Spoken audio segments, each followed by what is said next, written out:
Welcome back to another episode of Beauty and the Priest. I'm Fiona.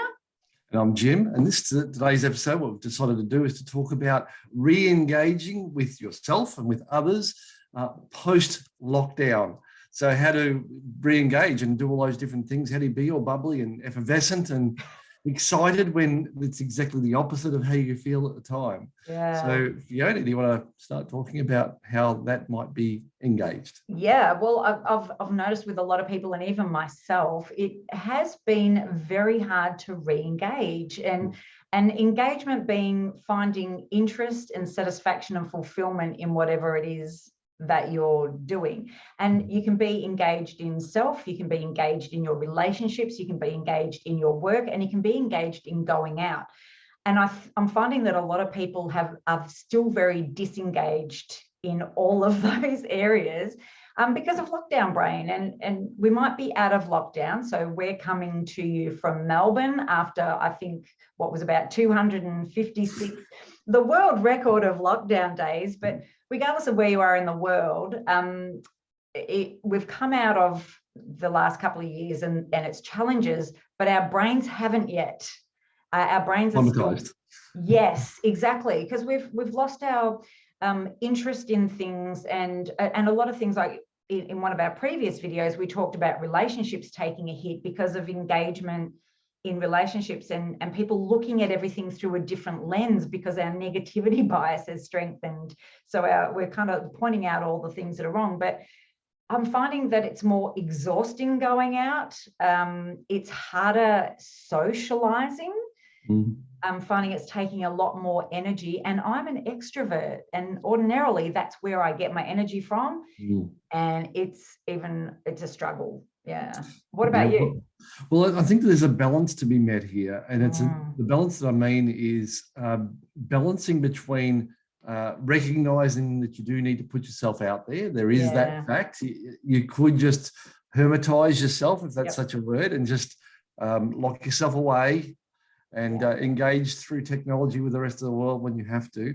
Or you could go the other way, which is the other side of the balance, which is just force yourself to get out there and do other things, even when you don't want to try new things. Sometimes if we're blessed to have a partner who can help us stretch and develop in ways that we may not necessarily want to, even kicking and screaming, but that can be what we need at different times. And I think that's really the balance we need to do. So on one side, we need to be careful and kind to ourselves and to others, and even drip feed different times. And it's fully okay to say, no, look, I don't want to do that thing or go out that night. But the other side, be really careful and clear with what you're going to do with your time, because before you know it, you wake up and a lot of time has passed and you haven't really done anything different. And I think that's really important. Variety is the spice of life, as they say. So it is indeed, and all really important points. I think the first thing is to recognize that our brains have rewired. It's like if you were used to playing the guitar and you could play like a pro and you didn't pick up a guitar for a year, you would lose the muscle memory, the neural pathway for that to feel comfortable and natural. And that's pretty much exactly the same science that's gone into why we are feeling uncomfortable going out, because we haven't done it. I got into my car and had to actually think about, how do I take the handbrake off? How do I drive? Because I've been working from home for 2 years. And when we go out on the weekends, my husband drives. And so I got in the car and thought, oh my goodness, I've got to really focus on this. It's because my brain has forgotten how to do it. Our brains have forgotten and gotten comfortable at home, and therefore it's actually outside of our comfort zone to go and re-engage and socialize and do those things that used to come completely naturally to us. Even going to the shops, I try to put that off as well, because it feels uncomfortable, because my brain has gotten used to not doing it. So recognize and identify what is making you uncomfortable at the moment, and then make sure you don't stay there. And like Jim said, is like just gentle drip feed. I really like that expression. Just drip feed your way back out again, and just go out for a little while, or just go out with 1 or 2 people instead of trying to go to party after party and social event after social event, because it's exhausting. It very much is. Well, I think No, I think one of the things, one of my daughters is a massive introvert. Yeah. And she I think she posted or shared some time ago a topic which was, does anybody else get that feeling of exuberant relief when plans that you really didn't want to go to that night got cancelled early? And pretty much everybody resonates with that one. I don't think it's necessarily just an introvert thing. Yeah. But I think it's really important to recognise that in ourselves and say, there is that relief, even if it's something you were really looking forward to, and you went out and bought some clothing or did whatever. You were all set up, ready to go to that thing, and then somebody says at the last minute, "Look, we just can't go." And then there's the, phew. Yeah, there can be the, I really wanted to. Why can't we? But there is also sometimes that. I really didn't want to anyway. So it's just TV, popcorn. We're just going to watch this, and I sit on the couch. On the couch. That's and right. The couch has become a comfort zone, and it's the comfort foods that go with it, and I guess it's really all about comfort levels. And our brain is wired to protect us from discomfort or things that scare us. And now that going out and socializing is not normal for our brain, it will actually actively try and sabotage your efforts by saying, you don't want to do that, do something else, procrastinate, and it will come up with every reason, because it's literally that primitive wiring to protect you. So you brain, but I need you to shut up for a minute so I can overcome this fear and go out. Thank you for protecting me. I actually have these conversations with my brain. Thanks for the protection. Thanks for the warning. I'm going to do it anyway. But gently and lovingly. And like you said, if you don't start doing it now, it's going to get harder and harder and harder to re-engage, even re-engaging with self and those old hobbies. So I've found a lot of people that used to have different hobbies that couldn't do them over lockdown. Of course, you've gotten out of practice, you've gotten out of the habit and the routine, and therefore they've disengaged in the passion for it. Yeah.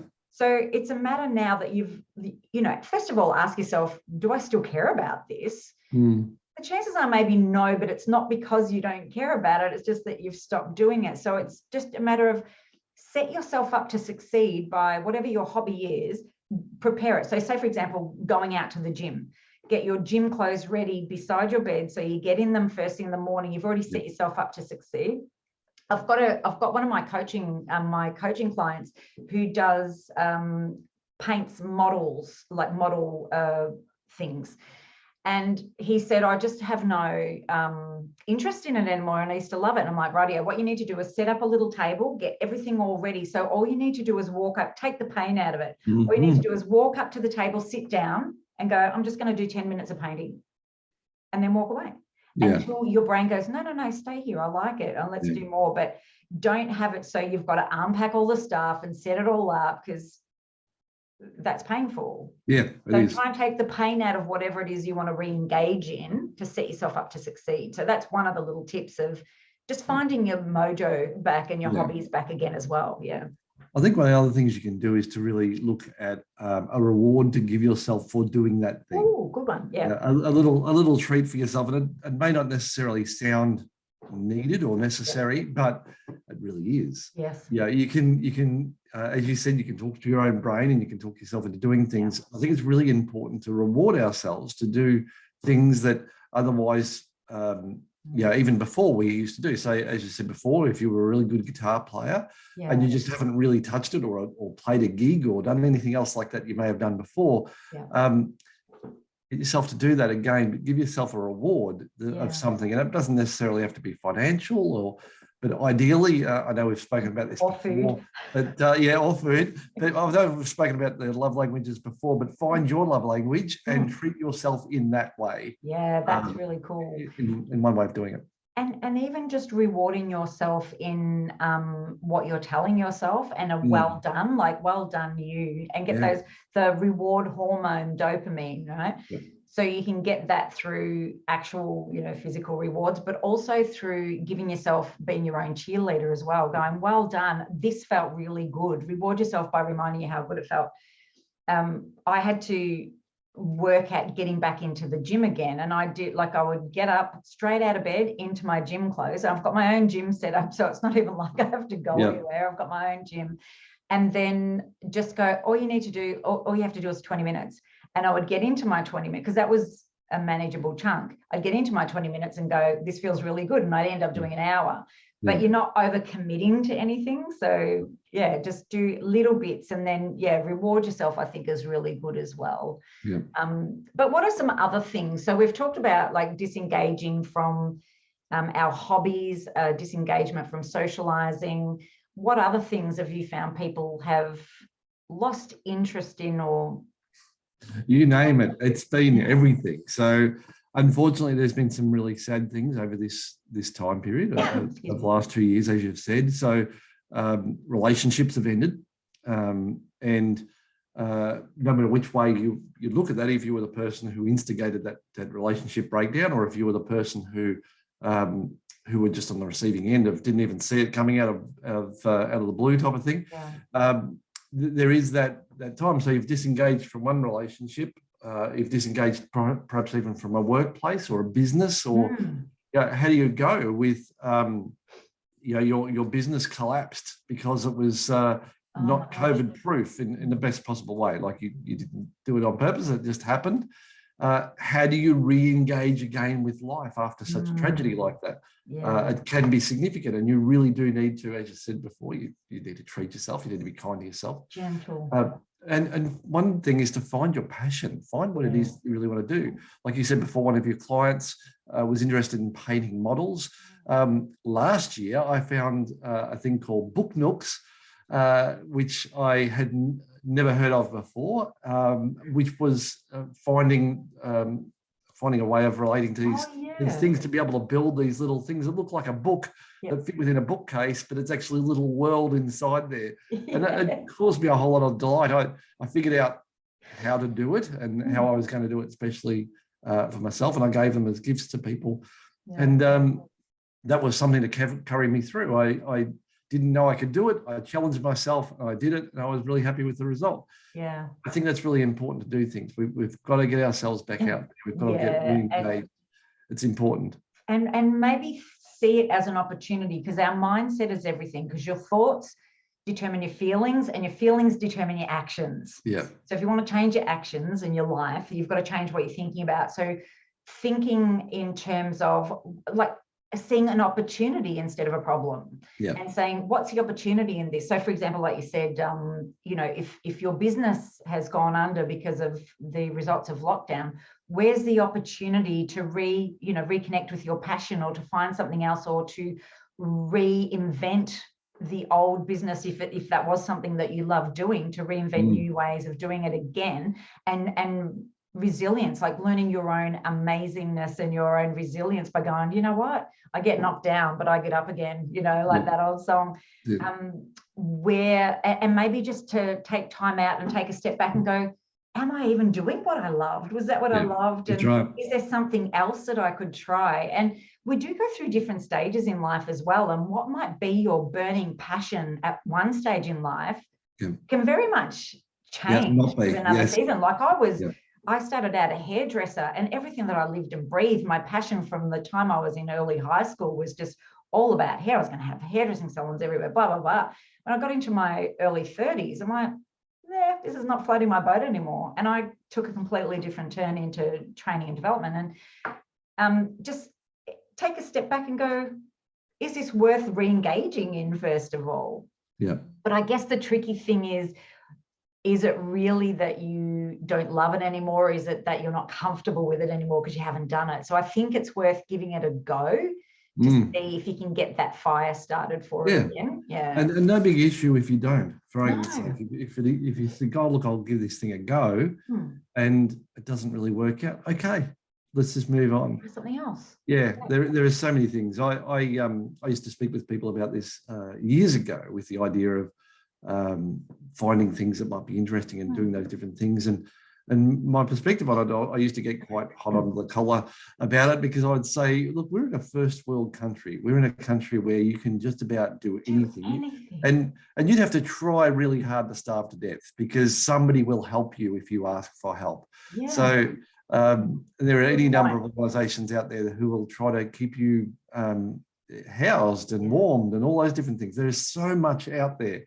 Yeah. So don't be a victim of your own self-reluctance or whatever it is. Yeah. Yeah. So if all your base needs, if you want to do the whole Maslow hierarchy of needs, if all your base needs are taken care of, then find the things that really switch you on and sort of make you excited about life. Do those things. Find those things. Use it as an opportunity. Yeah.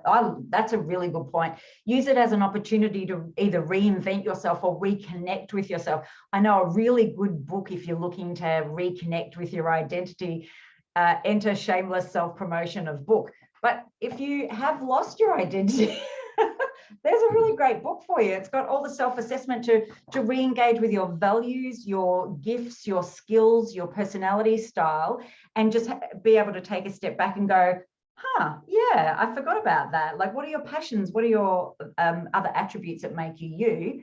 I'll leave a link in the comments below if you want to reconnect to your own identity, to just re-engage with yourself. Because let's face it, that's the place to start, right? You have to work out who you are and who you want to be before you can work out what you're going to do. Like finding your why before your what. So really good point. But I like that. It's like, don't sit back and be a victim of what you can't do. Be the person that steps up and goes, because I actually found myself doing that during lockdown. I was so focused on, I can't do this, I can't do that. And I'm like, have a listen to yourself, love. Yeah. And like, first world problems. What can you do with what you've got? Because there's still plenty around you. And that's when I started getting into the habit of waking up every morning and saying, I have everything I need for my present happiness right here, right now. And then I would work out what that is around me and what I could use. So that's a good place to start if you're finding it hard to re-engage. But let me ask you, what are you actually finding anything difficult and uncomfortable at the moment? I think only life in general. Yeah, me too. It is hard. All the things we've just said, I absolutely felt. The good thing is I'm remarkably old, and I've felt these things in the past. So I know that I can get not through your first rodeo. That's right. It is not my first rodeo. So the thing is that I know that I've been in this situation before. I've reinvented myself so many different times, so many different careers and such. So what I found to be the most successful when I do that is to find what I really want to do. And sometimes you might need to take a job or do a season of whatever else to put food on the table and keep lights on, that type of thing. But in that time, take out a bit of time every day to find what else you might want to do. Yeah. That's the best thing that I've ever found to do is do just that. And it can come out of left field. And if something keeps on bubbling up every now and again, like with me, it was book nooks. I found myself late at night watching YouTube clips. That was like 1 a.m. on a Wednesday evening, which I should have been in bed a long time ago. And I was scrolling through, finding out about book nooks. And woke up the next day and just thought, I really have to do this. I have to have a go. Yeah, that's really cool. I've been struggling to find something outside of work. And, you know, for a hobby, I study positive psychology and wellbeing, but it's not really a hobby. It's just all contributing to work. So I'd love to be able to find something that's just completely to help disengage from work, because that's actually not a bad thing to disengage sometimes from work. But and not over analyzing it, because I think you just pointed out there that sometimes it's just in that still silent moment, if you just give yourself some space to just be, that the ideas come. So if we're struggling to find stuff, it's like you don't see the forest for the trees. You know. So I think that's a really good idea, is just start looking and go, what do you know what I find is, what did you love doing when you were a kid? That's a good one. Usually something that is really indicative of your true nature. And it is getting back in touch with your intuition again, and just so another thing that I've started doing as well, and here's a suggestion to everybody watching, is to wake up in the morning and just go, what do I want today to be? How do I feel? And start re-engaging with your intuition. How am I feeling today? Am I tired? Am I excited? So therefore, what am I capable of doing? What do I want to get out of the day? And start being really intuitive to how you're feeling and setting your expectations of yourself, but then being able to do your day accordingly and set yourself up to succeed according to what you think you're capable of for the day. But rewinding back is really getting back in touch with our intuition, because we have everything we need already within us. Right? That's why life coaches don't do anything for you. They just help bring out what's already in you. Yeah. And so God made you with a certain set of skills, personality type, gifts and passions that all interweave, that add up to a beautiful picture, a beautiful tapestry. And usually it's what we loved when we were kids that life maybe somehow beat out of us because someone told us it was stupid, or we'd made a big mistake and it made us feel bad. Go back and go, what did I love doing? What set my heart on fire? What have I done in the past where time stood still and I've just loved what I'm doing? I'm like even thinking, Fiona, ask yourself these questions now to find your hobby. So I think one of the keys in that, I think, is really looking for something that could be creative. We are creative by creation. The way we are created is to be creative. So I hear what you say, and I totally agree, but there are some warning signs. Okay. So for argument's sake, one of the things that I would argue is probably not a good idea is spending a whole lot more time on computers and devices. So for argument's sake, binge watching a television show or playing a computer game, yes, they can be fun and it can be switching off. Yeah, that's right. But it is not creating anything in you. At best, it gives you something to talk about with others, a shared interest. Yes, you can talk about those things, but it doesn't actually value. No. And the sad thing is it can actually still trigger those dopamine hits when you get those wins or whatever else, or something happens to the characters in the story that makes you sort of feel or think in different ways. But and you're just living vicariously. You're not correct. actually living. That's all you're doing. Great point. Yeah. I really like that. I think that's a really good point to get back. And creativity can come in many different forms. It doesn't have to be art or music. It can be anything. Yeah. Really good point. Elizabeth Gilbert, I think, wrote a book about, I think she was the Eat, Pray, Love.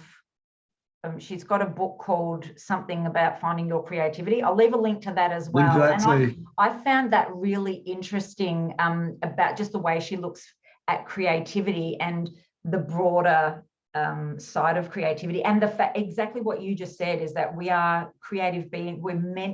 Creativity is meant to flow through us. And do you reckon it's because we're watching too much TV, playing too much video games, spending too much time on our computers that we're kind of losing our ability to be creative, but we need to get that back?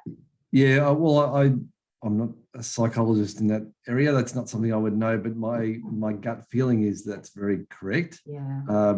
And the sad thing is those programs, those things are designed to mirror that and keep us keep you out of here and into there. Correct. Kind of like a pokies venue. Exactly. Keep you engaged in what we want you to be engaged in. So all right, to sum this up, I think these are all really good points. Is right. Originally we're talking about re-engaging back in self and in life and in our hobbies and in socializing, relationships and all of that sort of stuff.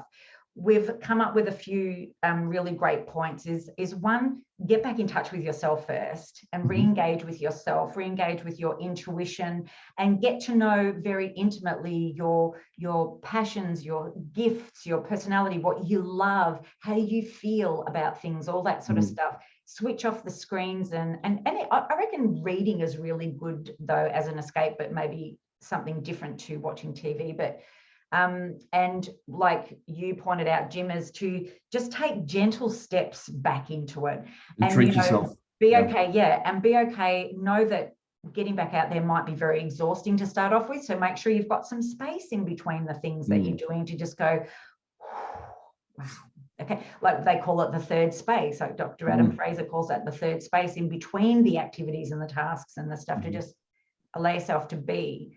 But yeah, I think number one, re-engage in yourself.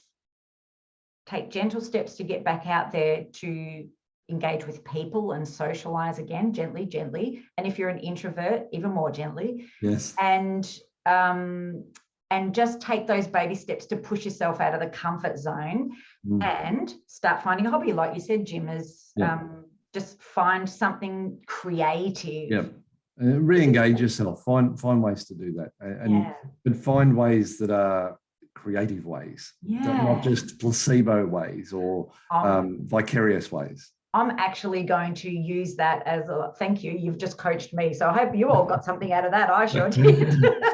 I'm going to go find something creative now to find as a hobby. So watch this space. I'll let you know when I find it. But thank you, Jim. That's really insightful. I love your wisdom, and thank you all for watching. We will look forward to seeing you back for another episode. As usual, if you've enjoyed this, give us a like and share it with your friends. But also, if there's anything you'd like us to chat about, please leave it in the comments below. Yeah, we'd love to get your feedback, and we're happy to talk about anything, aren't we? That's it, absolutely. All right, well, we'll look forward to seeing you all next time. Bye for now. Bye.